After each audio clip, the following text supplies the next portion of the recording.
I wandered, lonely as a cloud that floats on high o'er vales and hills, when all at once I saw a crowd, a host of golden daffodils.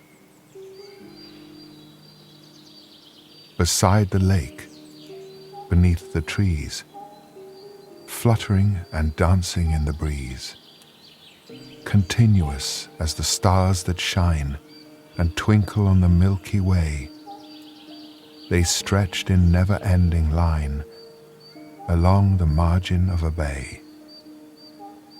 10,000 saw I at a glance, tossing their heads in sprightly dance. The waves beside them danced, but they outdid the sparkling waves in glee. A poet could not but be gay in such a jocund company. I gazed and gazed, but little thought what wealth the show to me had brought. For oft, when on my couch I lie, in vacant or in pensive mood, they flash upon that inward eye, which is the bliss of solitude. And then my heart with pleasure fills, and dances with the daffodils.